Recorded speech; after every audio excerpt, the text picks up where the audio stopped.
Bugün kimliğimizi açıklarken kullanmış olduğumuz Tanrı Dağı kadar Türk, Hira Dağı kadar Müslümanım kimliğiyle bugün işte o bahsetmiş olduğumuz ve gururla anlattığımız Tanrı Dağı'nın eteklerindeyiz.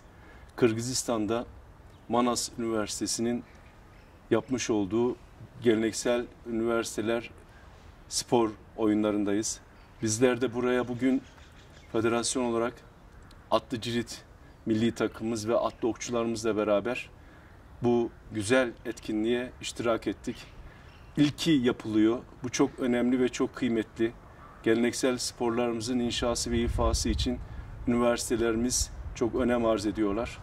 Tabii biz buraya geliş sebeplerimizden en önemlisi de belki bizim kurucu ve onursal başkanımız olan, şu anda da Manas Üniversitesi'nin rektörü olan Profesör Doktor Alparslan Ceylan hocamızın da bugün bu üniversitemizde rektör olması, geleneksel sporlarımızın yaygınlaşması için emek veren, özellikle Türkiye Cumhuriyeti Cumhurbaşkanımız Recep Tayyip Erdoğan ve Dünya Etnospor Konfederasyon Başkanı kıymetli Bilal Erdoğan Başkanımızın hem Türkiye'deki geleneksel sporlarımıza hem de Türkiye Cumhuriyetlerde, özellikle bugün de Kırgızistan'da gördüğümüz bu muhteşem geleneksel spor sahamızın da yapılmasında katkısı olduğu ve geleneksel sporların büyümesi için büyük adımlar atılıyor.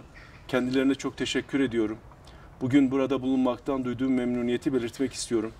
Tabii Kırgızistan denince bizim de federasyon olarak kökbörü branşımız var, federasyonumuza bağlı. Kırgızistan'ın atasporu olan kökbörü sporumuzun da biz Türkiye'de yaygınlaşması ve gelişmesi için yoğun bir gayret içerisinde olacağız. Buraya geldik, bu görüşmelerimiz çok olumlu ve güzel gelişti. İnşallah Türkiye'ye döndüğümüzde kökbörüyle ilgili çok daha ciddi çalışmalar içerisinde olup çok daha güzel faaliyetler içerisinde olacağız. Yine buraya sık sık geleceğiz. Bu kültürün yaşaması gerektiğini inanıyoruz. At bizim yiğitliğimizin, cesaretimizin sembolü. Kaşgarlı Mahmud'un dediği gibi at Türk'ün kanadıdır. Biz atla büyüdük, atla doğduk, at üzerinde bu toprakları vatan kıldık. Haliyle bundan sonraki şanlı tarihimizin anlatılmasında canlı tarih olarak atlarla olan sporlarımız, atlarla olan iştigallerimiz ön planda olacaktır.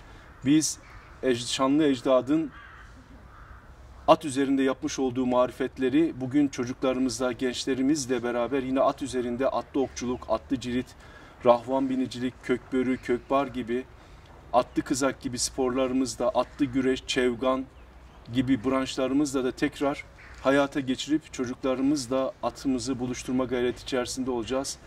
Bugün söylediğim gibi çok önemli bir etkinlik için buradayız. Üniversitelerde bunun ilk olması çok memnun verici. İnşallah diğer üniversitelerimizde de, diğer fakültelerimizde de bu tür etkinlikler yoğun bir şekilde devam eder. Ben burada bulunduğumuz için, bu atmosferi teneffüs ettiğimiz için çok mutluyum. İnşallah önümüzdeki dönemlerde farklı faaliyetlerle bizim de katkı sunabileceğimiz diğer faaliyetlerde bir arada olmayı arzu ederim. Tabii burada önemli olan sempozyumun gerçekleşiyor olmasıydı. Bilim insanlarımızın burada çok kıymetli bilgilerinden istifade ettik.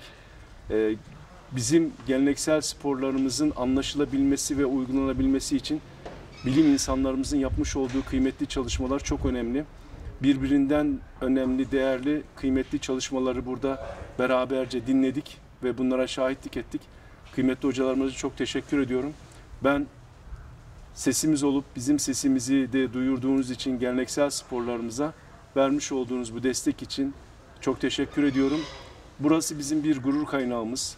Manas Türk Üniversitesi gerçekten dünyada da ilk 800. sıraya kadar geldi. Bu gurur verici. İnşallah daha da büyük hedefleri olacağını inanıyorum. Yapı itibariyle de hocamızın da ortaya koyduğu vizyonla üniversitemizin de çok daha güzel yerlerde olacağını inancım tamdır. Hepinizi saygı ve sevgiyle selamlıyorum.